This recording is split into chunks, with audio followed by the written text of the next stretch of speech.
1 जनवरी 2026 नए साल पर चुपचाप ये एक गुप्त जड़ अपने घर लेकर के आ जाना, छप्पर फाड़कर होगी धन वर्षा।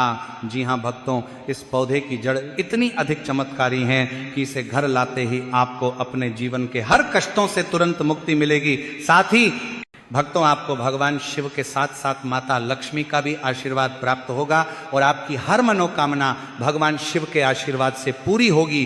पूरे साल आपके ऊपर धन की वर्षा, जीवन की हर अधूरी इच्छा होगी पूर्ण। जी हाँ भक्तों, जो भी व्यक्ति साल के पहले दिन सिर्फ इस पौधे की जड़ को अपने घर लेकर के आ जाता है, उस व्यक्ति का भाग्य 7वें आसमान पर होगा। करियर और कारोबार में मिलेगी उन्नति। आने वाले समय में उस व्यक्ति को कामयाब होने से कोई नहीं रोक पाएगा। तो भक्तों, आपकी जानकारी के लिए बता दे कि 1 जनवरी 2026 आने में बस कुछ ही दिन शेष रह चुके हैं और अगर आप साल के पहले दिन उस पौधे की जड़ को अपने घर लेकर के आ जाते हैं तो मात्र इतना ही करने से आपको साक्षात भगवान शिव की कृपा तो प्राप्त होगी ही और माता लक्ष्मी का आशीर्वाद भी पूरे साल भर आपके ऊपर बना रहेगा। भक्तों, हम ऐसा इसीलिए कह रहे हैं क्योंकि साल का पहला दिन गुरुवार के दिन पड़ेगा, जो कि भगवान विष्णु और माता लक्ष्मी को समर्पित होता है। और इसी के साथ इसी दिन प्रदोष की तिथि भी आ रही, जो कि हमारे भोलेनाथ को समर्पित होती हैं। और भक्तों, साल के पहले दिन धन योग, महालक्ष्मी योग, ग्रह योग, नक्षत्र योग, अमृत सिद्धि योग और दान योग जैसे शुभ योगों का निर्माण हो रहा है।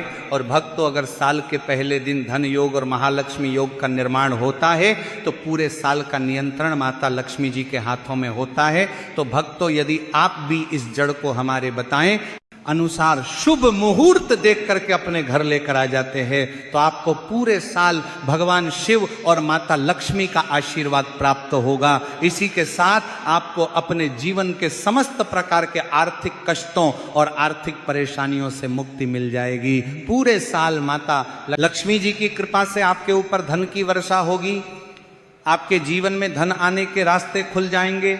भक्तों, जिस जड़ को हम इस वीडियो में बताने वाले हैं उसमें स्वयं भगवान शिव का निवास माना जाता है। तो चलिए भक्तों, जान लेते हैं कि आखिर आपको ये जड़ नए साल पर किस समय और किस प्रकार से लेकर के आनी है, ताकि आपका जो सोया हुआ भाग्य है वह चमक सके और परिवार में जो भी रोग चल रहे हैं, शारीरिक पीड़ाएं हैं, आपकी जो मनोकामना है जो लंबे समय से परिपूर्ण नहीं हो पा रही है, आपके जीवन में दुख और परेशानियां बहुत ही अधिक बनी हुई है, तो भक्तों यह वीडियो आपके लिए बहुत ही चमत्कारिक होने वाला है और आपके भाग्य की रेखाएं इसके माध्यम से चमक जाएंगी। देखिए दोस्तों, यदि आपने पशुपति व्रत कर लिए हैं, आपने सभी प्रकार के उपाय कर लिए हैं, लेकिन आपको मनचाहा विवाह नहीं हो पा रहा है, पुत्र प्राप्ति नहीं हो पा रही है, साथ ही साथ आपके ऐसे कई प्रकार के कार्य जो अभी तक परिपूर्ण नहीं हो पाए हैं, तो ये सभी कार्य इस एक कार्य से परिपूर्ण होने वाले हैं। तो भक्तों, उस चमत्कारी जड़ के बारे में जानने से पहले सभी शिव भक्त कमेंट में श्री शिवाय नमस्तुभ्यम या फिर हर हर महादेव अवश्य लिखिए। आपकी जो समस्त इच्छा है, समस्त मनोकामना है, उसे हमारे महादेव साक्षात परिपूर्ण करने वाले हैं। और साथ ही चैनल पर नए हैं तो चैनल को सब्सक्राइब भी जरूर करें। तो भक्तों, देर ना करते हुए हम उस जड़ की बात कर लेते हैं, जैसे कि इस जड़ की सबसे अधिक महत्वता बताई गई है। देखिए, यदि इस जड़ को आप इस नए साल पर अपने घर लाकर अच्छी तरह से धोकर स्थापित करके और पूरे साल महादेव की पूजा के लिए काम में लेते हैं तो आपके जो भाग्य हैं वह चमक जाते हैं। इस पेड़ की जो जड़ है वह अमृत है, इस पेड़ की मिट्टी जो है वह अमृत है, इस पेड़ की जो छाया है, जो भी व्यक्ति इसमें कुछ क्षण बैठ जाता है तो ऐसा कहा जाता है कि भक्तों के सारे रोग, सारे दुख दूर हो जाते हैं। इस पेड़ की पत्ती को यदि शिवलिंग पर चढ़ाया जाता है तो भक्त की सभी कामनाएं सिद्ध हो जाती हैं। इस पेड़ की जितनी महत्वता बताई जाए उतनी कम है। इस पेड़ को, इस वृक्ष को नए साल पर जो भी पति पत्नी लगा देते हैं उनके घर पुत्र का जन्म होता है। यदि लंबे समय से संतान प्राप्ति बता नहीं हो पा रही है, संतान सुख नहीं मिल पा रहा है, तो ये सभी समस्याएं भी समाप्त होती हैं, क्योंकि ये जो पौधा है महादेव का स्वयं अंश माना गया है। ये पौधा कोई सामान्य नहीं है। ये पौधा एक चमत्कारिक पौधा है। जिस वृक्ष यानी कि जिस पौधे की हम बात कर रहे हैं वह है बेलपत्र का वृक्ष। भक्तों, नए साल की शुरुआत कुछ ही दिनों में होने वाली है और इस नए पर आपको बेलपत्र की वृक्ष की जड़ को किसी भी दिन अपने घर लेकर के आ जाना है। यानी कि आपको बेलपत्र का जो वृक्ष है इससे तोड़ करके लानी है और इसे आपको अपने घर लाके अच्छे से इसे साफ सुथरे पानी से धो लेना है। देखिए, ये जो बेलपत्र की जड़ आप लेकर के आएंगे तो इसे आपको शुभ तिथि में लेकर के आना है। तो भक्तों, बेलपत्र की जड़ को लेकर के आने से पहले आपको बेलपत्र की पत्तियों को तोड़ने और इस जड़ को लाने से जुड़े कुछ नियम भी जान लेना चाहिए। तो भक्तों, सबसे पहले तो बेलपत्र की जो जड़ है इसे आपको सोमवार के दिन बिल्कुल भी लेकर के नहीं आना है, क्योंकि सोमवार के दिन बेलपत्र की पत्तियां तोड़ना, बेलपत्र की छाल तोड़ना अच्छा नहीं माना जाता है। साथ ही साथ पूर्णिमा की जो तिथि है इस पर भी आप बेलपत्र की पत्ती या फिर जड़ तोड़ करके नहीं ला सकते हैं, इस बात का भी आपको ध्यान रखना है। साथ ही साथ अमावस्या की जो तिथि है इसमें आप रात्रि के समय या फिर शाम के समय बेलपत्र की पत्ती या फिर जड़ तोड़ करके नहीं ला सकते हैं। इसके अलावा आप अन्य कोई भी दिन हो, चाहे वो मंगलवार का दिन हो, बुधवार का दिन हो, गुरुवार का दिन हो, शुक्रवार का दिन हो, शनिवार का दिन हो, रविवार का दिन हो, किसी भी प्रकार का दिन हो, उस दिन आप बेलपत्र की पत्ती और बेलपत्र की जड़ लेकर के आ सकते हैं। बस आपको सोमवार, मासिक, शिवरात्रि, प्रदोष, अमावस्या, पूर्णिमा, इन तिथियों पर बेलपत्र की वृक्ष की पत्ती या फिर जड़ लेकर के नहीं आना चाहिए। तो देखिए, सबसे पहले तो आपको बेलपत्र की जड़ अपने घर लेकर के आ जानी है। अब भक्तों ध्यान दीजिए कि 1 जनवरी 2026 को है प्रदोष की तिथि, तो इस दिन न तो हम बेलपत्र की पत्तियां तोड़ सकते हैं और नहीं हम बेलपत्र की जड़ को लेकर के अपने घर आ सकते हैं। तो ऐसे में अब हम नए साल पर इस जड़ को घर कैसे ला सकते हैं? तो देखिए भक्तों, यदि आप हो सके तो इस जड़ को नए साल से पहले 1 जनवरी से पहले ही अपने घर लाकर के रख दीजिए और नए साल पर आप इस जड़ को हमारे बताएं अनुसार प्रयोग कीजिए। और मान लीजिए कि यदि आप इस जड़ को नए साल से पहले नहीं ला सकते तो फिर आप इस जड़ को 1 जनवरी के बाद भी लेकर के आ सकते हैं, क्योंकि नए साल के दिन भक्तों प्रदोष की तिथि हैं और प्रदोष की तिथि पर बेलपत्र के वृक्ष से पत्तियां तोड़ना या फिर जड़ या फिर छाल कुछ भी तोड़ना भगवान शिव को क्रोधित करता है। इसीलिए यदि आप चाहे तो नए साल से पहले भी बेलपत्र की जड़ लेकर के आ सकते हैं या फिर नए साल के बाद भी आप इस जड़ को लेकर के आ सकते हैं और हमारे बताएं इस उपाय को कर सकते हैं।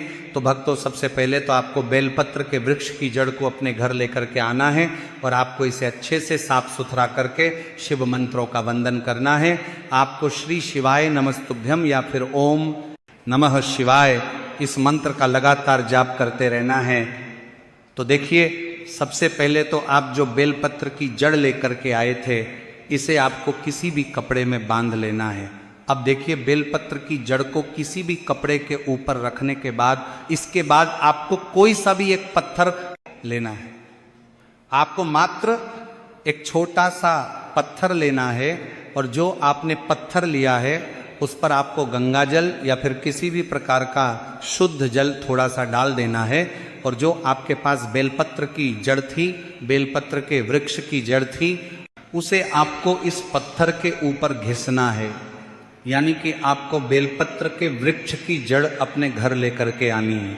इसके बाद आपको किसी भी प्रकार का पत्थर लेकर के उस पर आपको गंगा जल या फिर किसी भी प्रकार का अन्य जल छिड़क करके इस पर ही आपको जो आप बेलपत्र के वृक्ष की जल लेकर के आए हैं उसे घिस के चंदन के रूप में तैयार करना है। अब आपको ये जो चंदन है इसे आपको या तो 1 जनवरी 2026 नए साल और प्रदोष के महासंयोग में यदि आप इस जड़ को नए साल से पहले ही ला चुके हैं तो आपको ये जड़ से बना चंदन 1 जनवरी 2026 को लेकर के पहुंचना है भगवान शिव के मंदिर में।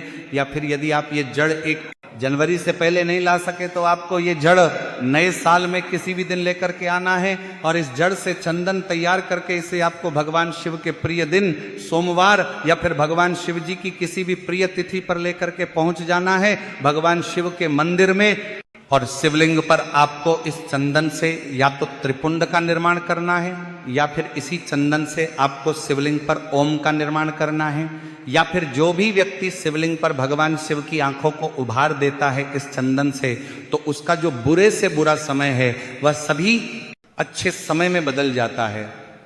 कहा जाता है कि महादेव उसे दर्शन देते हैं, गले लगाते हैं और उसके मन की जो कामना है उसे सिद्ध कर देते हैं। तो आपको बेलपत्र की वृक्ष की जड़ लेकर के आनी है और इसका चंदन बना करके आपको भगवान शिव की शिवलिंग पर इसे लेपित करना है। तो इस प्रकार से आपको पहला उपाय करना है बेलपत्र के वृक्ष की जड़ के चंदन से।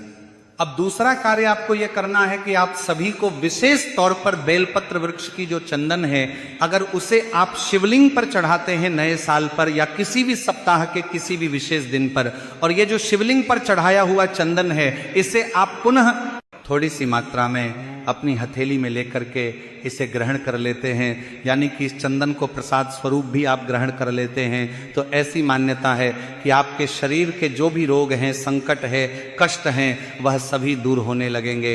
तो बेलपत्र की जड़ का ये विशेष उपाय आपको करना है। साथ ही साथ आपको बेलपत्र का वृक्ष भी नए साल पर अवश्य ही लगाना है। इससे आपके घर के जो संकट, कष्ट, पीड़ा है वह सभी समाप्त हो जाती हैं। तो इस प्रकार से आपको नए साल के पहले दिन या नए साल में किसी भी दिन आपको बेलपत्र के वृक्ष की जड़ का प्रयोग अवश्य करना है। आपके जीवन से जो सारे संकट हैं, बाधाएं हैं, कष्ट हैं, वह स्वयं महादेव दूर करने वाले हैं। तो अंतिम मौका आपके पास बचा हुआ है, इसलिए आपको इस नए साल में यह चमत्कारी जड़ जरूर से लेकर आना है। जो चाहोगे वह सब कुछ मिलेगा। बस भक्तों, आपको ध्यान यह रखना है कि बेलपत्र की जड़ आपको सोमवार के दिन, अमावस्या के दिन, पूर्णिमा के दिन, प्रदोष, मासिक, शिवरात्रि, इन तिथियों पर तोड़ करके नहीं लाना है। बाकी आप किसी भी दिन बेलपत्र के वृक्ष की जड़ का यह उपाय कर सकते हैं। तो भक्तों, यदि जानकारी आपको उचित लगी हो तो वीडियो को लाइक करें, चैनल को सब्सक्राइब करें और कमेंट में ओम नमः शिवाय या हर हर महादेव जरूर लिखें। धन्यवाद।